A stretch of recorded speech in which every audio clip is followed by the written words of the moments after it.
Well, hey there, you guys. Welcome back to another episode of the podcast.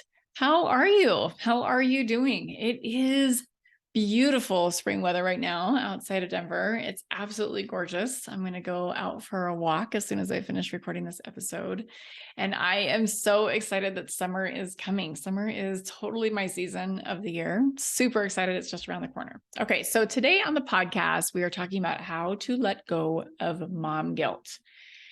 So I know so often moms feel guilty for taking time for themselves. And this is not just moms, but women in general. We only have so many hours a day. I know you're juggling so many things with what's happening at home, what's happening at work, maybe what your kids are doing, like all the extra things. You live a very fast-paced, full life. I totally get it. So tempting not to get to the most important things, like time to just breathe, time to relax, time to find that work-life balance that I think so many of us are seeking, and yet we can't help but just continue to move at this very fast pace. I think moms in general have a never-ending to-do list. I think we're constantly trying to decide how to juggle all the things and kind of time triage our lives so that we are allocating certain amounts of time to certain things. And it's so easy for us to put our own wants and needs on the back burner in doing that. And I think we feel guilty for that. I think sometimes we're just like, oh, but I just wish I had more time with my kids. So I'm going to spend time doing that with them, or I'm going to do this other thing. And then again, the things that are most important to us, like our sleep, like our fitness, like our health, are things that we're not getting to. So that's what we're talking about today. And I think it is our nature to give, but if we give and give and give and give, and it's not balanced, like I said, it's just not sustainable. We end up feeling resentful. We end up feeling really dissatisfied with our life. And I think over time, we lose our sense of self. We start to feel grouchy. We end up yelling, and we end up giving at our own expense, like I was just saying, with our happiness and our sleep and our health and all those things.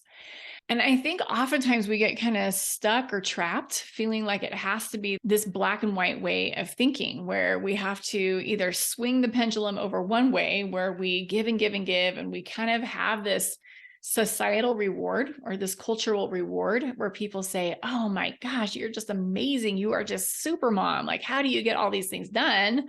Or we swing the pendulum over the other way, where we consider ourselves selfish for taking time for ourselves, with thinking that by doing that, we don't have any regard to what other people are doing. You may have even thought that as I've been talking. Like, how can you take the time for yourself if you haven't spent enough time with your kids? And I want you just thinking about that. I want you thinking, is that true? Is that you? Do you feel like you are a selfish person? Of course not, right? You are not driving a luxury car when your kids don't have a jacket to wear in the cold. That's not you, right? What I want to do in this episode is to help you see your self-care from a different lens today. Because I've been in both worlds. I've been in a place where I'm like, no one gets any more time. And I've also been in this place where I've given and given and given, where I have overworked myself. I've given at the expense of myself. And that doesn't feel good either. So I've noticed for myself, when I spend time on me, I'm getting good rest, I'm eating really well, I'm exercising. And when I'm in that space, I actually have more to give. And I know that that makes sense cerebrally, but actually applying that on a day-to-day basis is challenging for us. But when I have more to give, I do feel more joy. I do have more creative ideas. I have more excitement in my life, and I'm more present, and I'm more grateful for my family and my kids and the other people that I give to, of course. When you only focus on other people and thinking this is what you need to do in order to be a good mom, we end up self-sacrificing. And I do have to say here, one of the things that I've kind of reasoned out in my own mind is this is not a good example for my kids, the people who are watching me. This is not a good example for them in their futures or right now. I think our kids need to learn how to do things on their own, and they don't get to learn that if you are stepping in and always doing things for them or with them. One of my kids My third, Isaac. Yeah, he's come up on the podcast before, but he's someone who always loves to have other people around him. In fact, when he was little, he really struggled because he always wanted someone to play with him.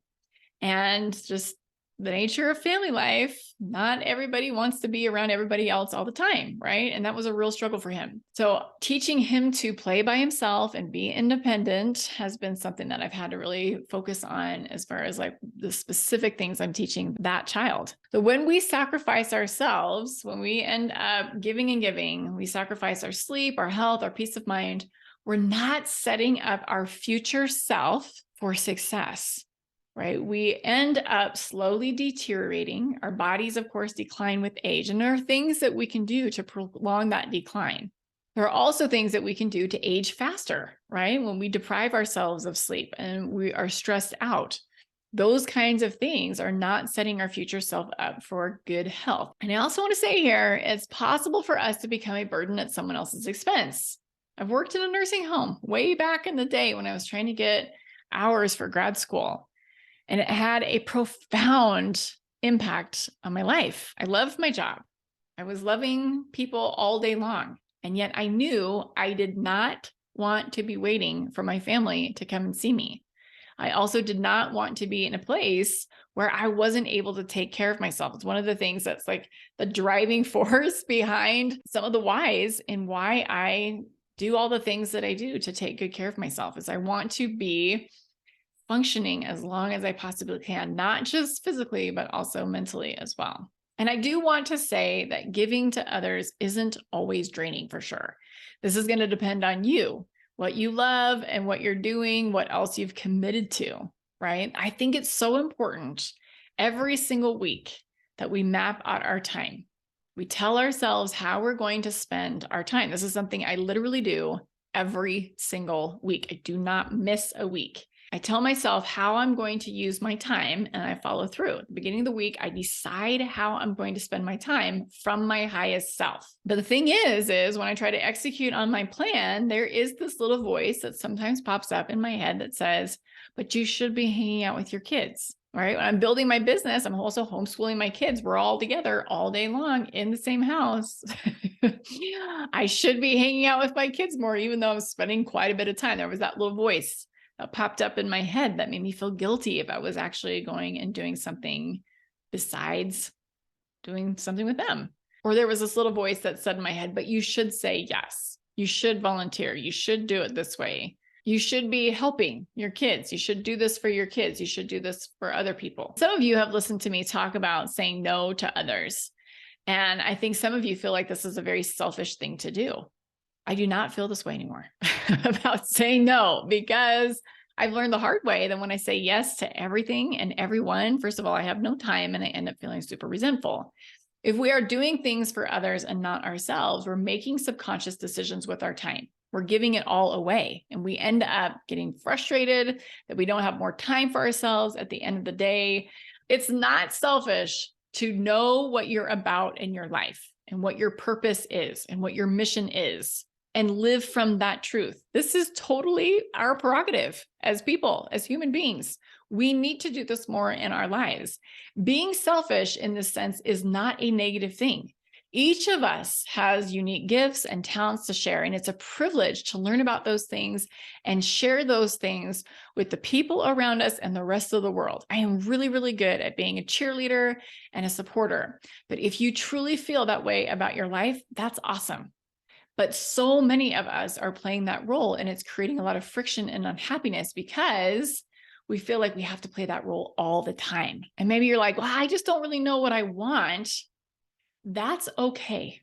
It's totally okay. I think sometimes we get to a point where we've given so much for so long, we've kind of lost touch with who we are as people, as a human being, because you're a human first. Right? And so it's really important for us, I think, to take the time to get to know us. And I talk about this a lot on the podcast. What's not helpful is when we say yes from this place of obligation and not really wanting to spend our time on that specific project. Yes, I think what's so important to just clarify here is that you can be selfless and you can be selfish doing the same thing. but it all depends on where your energy is coming from. Some of you don't want to put your foot down with your kids. And this is challenging. I think sometimes we have these ideas of what good moms should be doing, right? If you pride yourself, for example, on making all of your meals from scratch, there might come a time where you notice how much time you're spending prepping your food. This is something that's actually happened to one of my clients. She was realizing, oh my gosh, I'm spending so much time on food, prepping food for other people who are old enough to prep food for themselves. It is not selfish to take your time back. It's your time.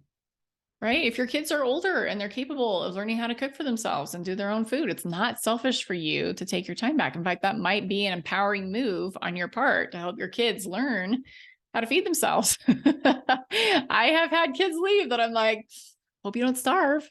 I mean, not because I wasn't teaching them how to cook, it's because they didn't want to learn. But I have noticed the same thing.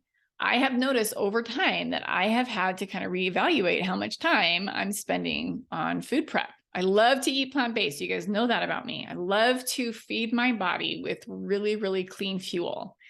But for me, sometimes a pot of chili and a box of spring mix salad is just fine. It takes me 15, 20 minutes to put that together. I'm not a bad mom because I took that time back for myself. If you are demanding time from someone else at their expense, that is a selfish move on your part, because you're just thinking of yourself. My kids whine sometimes about folding their own laundry or eating leftovers. What are they expecting? That I'm going to do that for them? That I'm going to cook a meal from scratch every single day? No, I own my time. If I decide that we're having leftovers 3 times a week, then we're having leftovers 3 times a week, unless they want to step in and cook a dinner. Then I'd be like, more power to you. Please, please, by all means, cook me dinner. That would be great. What I will do, though, for them is I will help them with their homework. I will shop for groceries so they have food to eat. Of course, I will buy them healthy things. I will teach them how to fish, but I'm not going to go out there and fish for them until they're 18 and ready to leave the house. I don't think if I was doing that, if I was fishing for them for their whole lives, they would be ready to leave the house, right? Your time is valuable, and so is your life, and so is your health. You are so worth the time that it takes to take care of yourself sometime during the day, for sure. A little time alone in the morning or in the evening, or maybe both. Maybe time during the day to work on a little project that brings you joy. Maybe some personal study time to sharpen your mind or to enhance your spiritual life.